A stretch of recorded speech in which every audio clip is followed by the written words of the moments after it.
Hey everybody, welcome back. Me and Nigel have been doing chores this morning.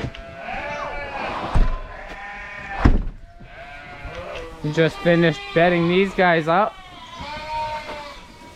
The weaned lambs. On the agenda for today, we're gonna wean the next lambs. We're just gonna do a bit more bedding.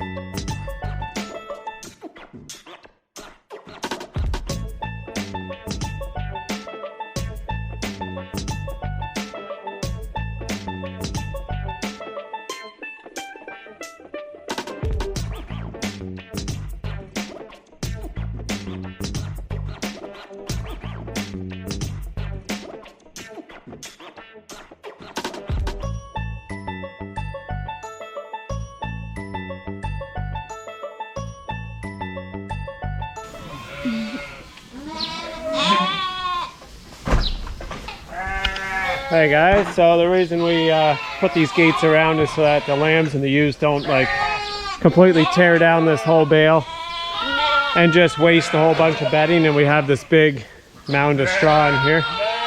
So it just keeps them out of the way, out of the hay straw here, and next time we just open it up and pull some more off. So that works pretty good.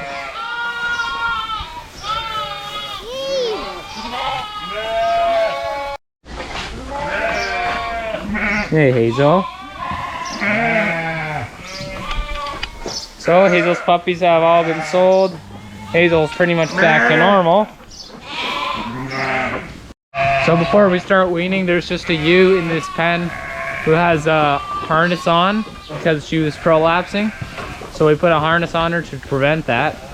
But as of right now, the harness isn't doing anything. It slipped down or something. So Dad's just taking it off. And it's not a problem anymore anyway, so. Yeah, she's not prolapsing any longer.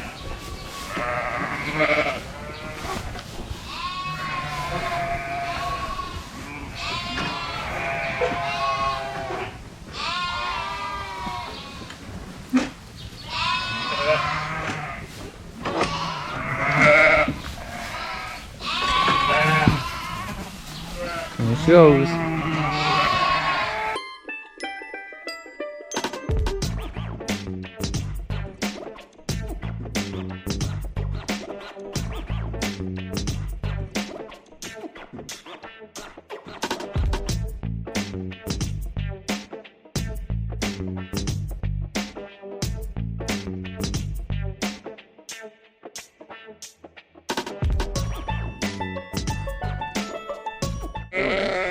Okay guys, so here we are. These are the last ones that we weaned right here. So they've been weaned now for probably about 2 weeks. They've been mostly on dry hay. And now we have a next group to wean. So we're going to move these guns into the green grass area, which has actually been growing nicely. And we're going to move the ones from the barn that are freshly weaned into this area where they're not going to have access to that really rich green grass. We want them to dry up, which is why we're just going to let them eat at that dry hay for at least a week and a half. And then we're going to form one group out of these two groups. So right now we're quickly setting up some fences. We're going to run from back corner there. We're going to run along the creek here, back up the hill on the other side of those trees, and along the driveway here. These ewes, of course, know exactly what's going on. As soon as they start seeing us setting up fences, they're like, we want that new grass. So that's why they're making that racket, I guess.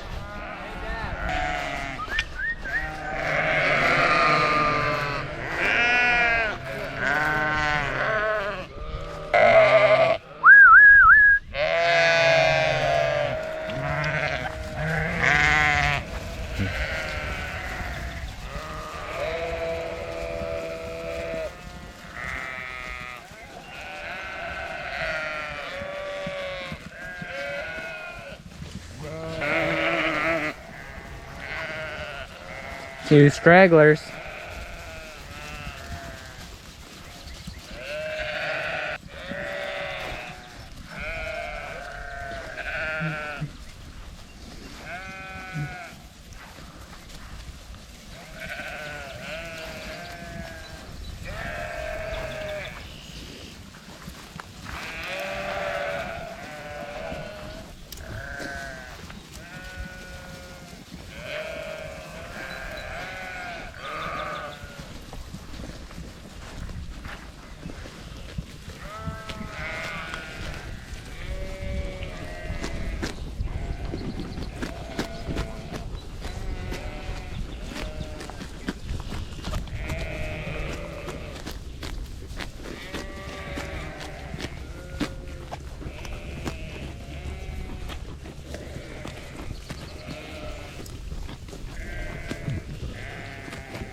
Okay, we just gotta open up the fence here so that when it's like that, sheep will just come in. Kind of gonna do it pretty much the exact same as last time. We got a lamb in there. Two.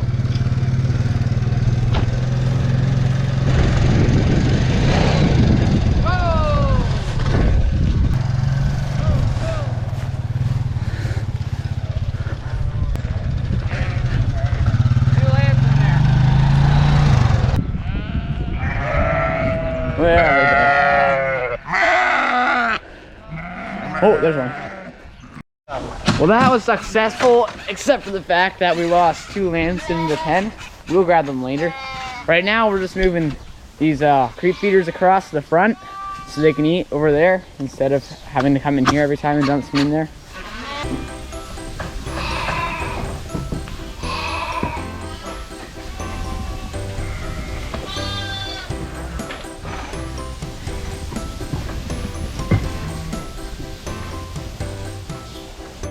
We've got something to show you.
Dad's just gonna drive it around. It's a new tractor. He wants to just move it around a bit. It's his new toy. Yeah, basically his new toy. So just some specs on it. This is a Case International Puma. It's a 145 horse.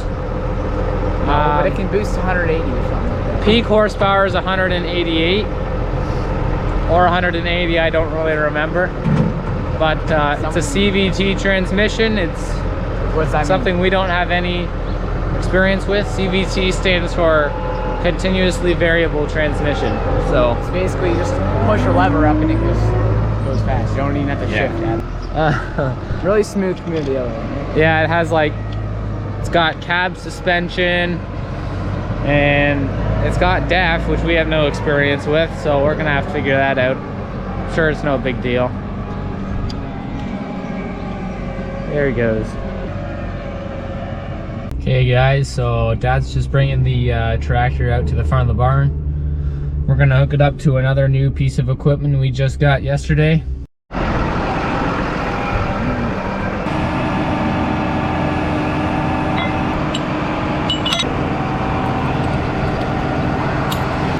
Okay, so this is what we got. It's a Kong skilled, I think that's how you say it, cultivator. Probably gonna hook up the hydraulics, lower it down, just take a look at it for a while, inspect it and see how it works. Hello everybody. It's been about 2 weeks since we posted. Apologize for that, but there's just been so much going on, and it's one of those things where you have too much on your head and you almost can hardly wrap your mind around doing something. So it's spring, there's a lot going on. We've been looking at doing a few new things on the farm, in particular with some equipment. So we've always got a lot of our work custom done. So we're actually looking to purchase a bunch of equipment this year. So that's really what we've been busy with the most, is actually running around the country looking at different pieces of equipment that we could purchase and start doing some stuff ourselves, and maybe even do a wee bit of custom work. We don't know yet. So we've been looking for another loader tractor. This tractor, which has been old faithful for us for the last 6 years, has 10,500 hours on it, and it's still working good. It's just it's our only tractor, so we were fully relying upon that tractor. And when it comes to haying time, it's a little scary to rely on a tractor that has that many hours on it, and the loader's getting a little bit worn out on it. So there's just a lot of things about it that we were just like, we might as well get another tractor now, where we can have 2 around to do all that kind of work when time is of the essence. And so we did look, and we bought another loader tractor. We didn't stay blue, so we're starting a bit of mix and match here, but we basically tried to find something that was within our price range and that sort of thing. So we couldn't necessarily choose color. So this is the tractor we ended up purchasing. It's a Case Puma 145. It's got the CVT transmission, continuously variable.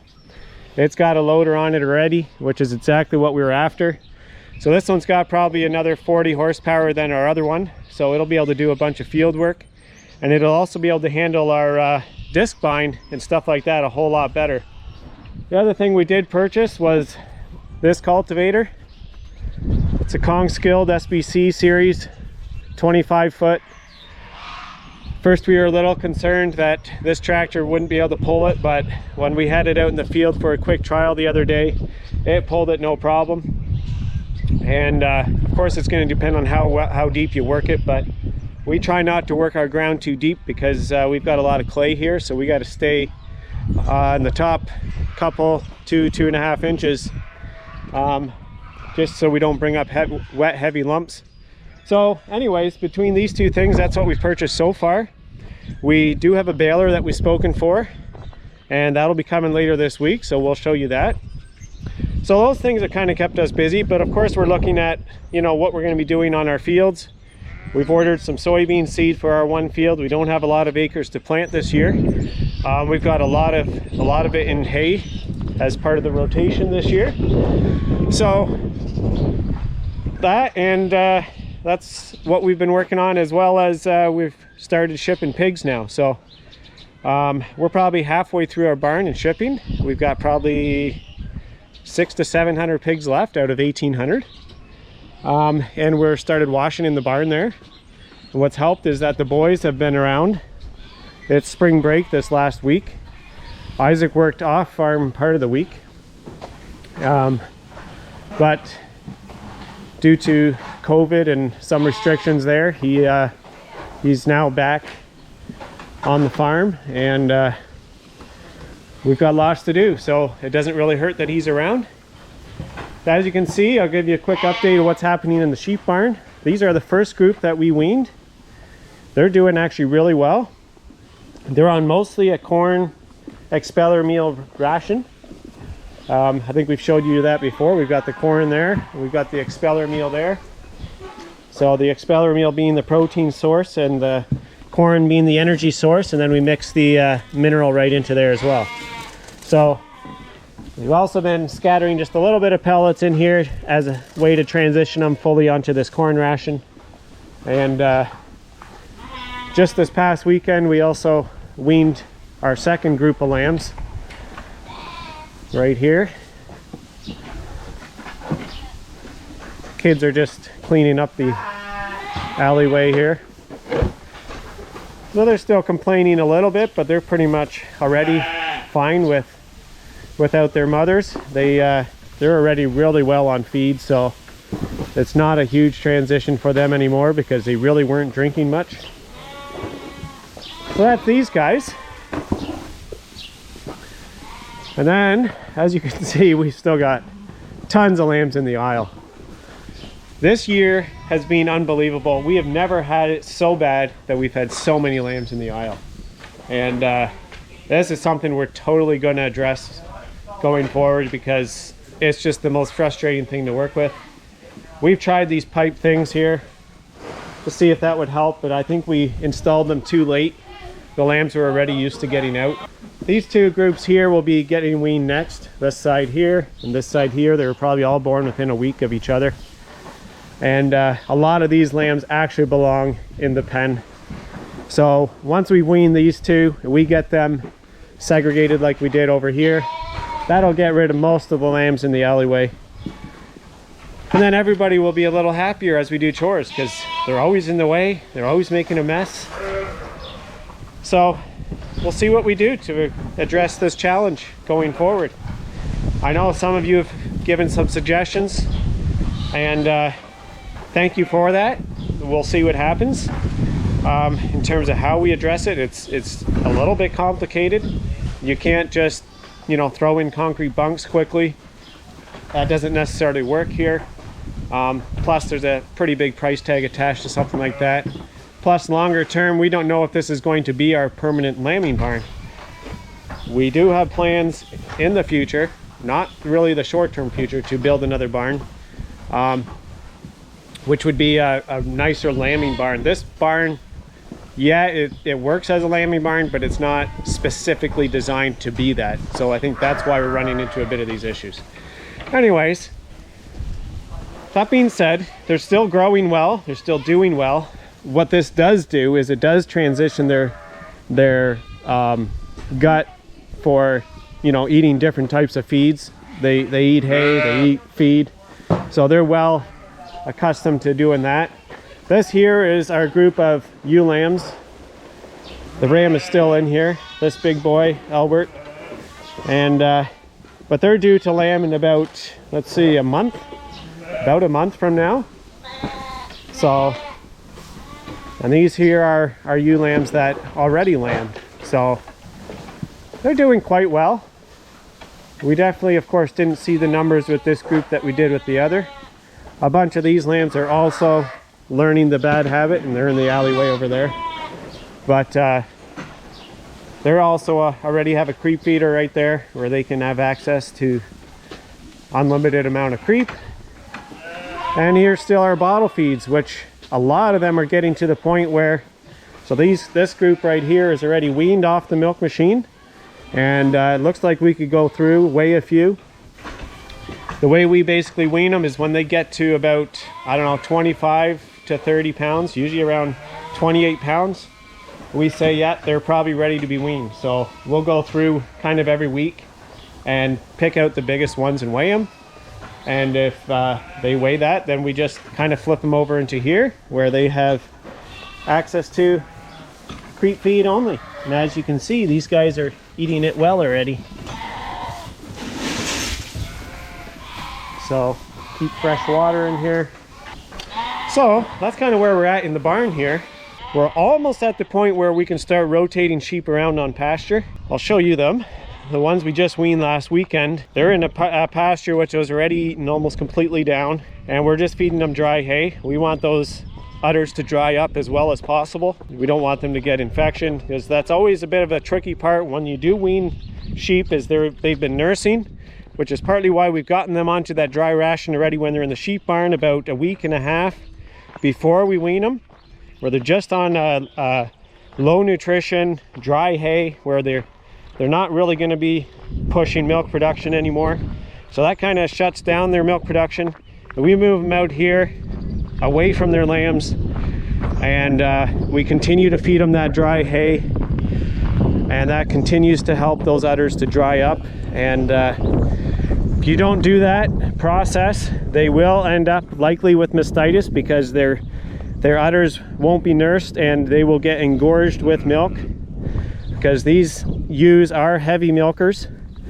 And if we don't do that, then these ewes would get infection in their udder, And that's a major concern. For one, once you've got that infection in there, often their udders aren't the same after that. And for two, it can be even life-threatening if you don't address it soon enough. So all those things are very important. So we've got them on this field. As you can see, there's not much growing in this part. Even down there, you can see it's pretty much eaten right down, so they kind of have to eat the dry hay. The first group we weaned, we took out of this group and we moved them actually onto this grass because their milk production has basically been shut down now, and we want to get them back into good condition again so that we can kind of start that process over again of getting them bred for fall lambing. So we're not exactly sure if we're going to try artificial methods to get them cycling again. Usually we just try to do a natural breeding where we put the rams in. Whoever does breed, great. We take the ones that did breed and we land them out, and whatever didn't get bred or didn't take naturally, they will basically just get pushed into our next group, which is a fall lambing. The only problem with doing that is you kind of waste a bunch of time where you're feeding the ewe and she's really not doing much for you. She's just eating basically. So that's always a bit of the toss-up, but we want to try as much as possible to use, you know, natural methods to keep these ewes producing well. And then we still have that group outdoors behind the shed here. They're a group of mature ewes that lambed last fall. So these are ones which would have bred naturally sort of out of season last spring. They lambed in the fall and then got rebred late or early winter. So that's why they're lambing late this spring. It's kind of a mess in here. We've been dropping bales in here.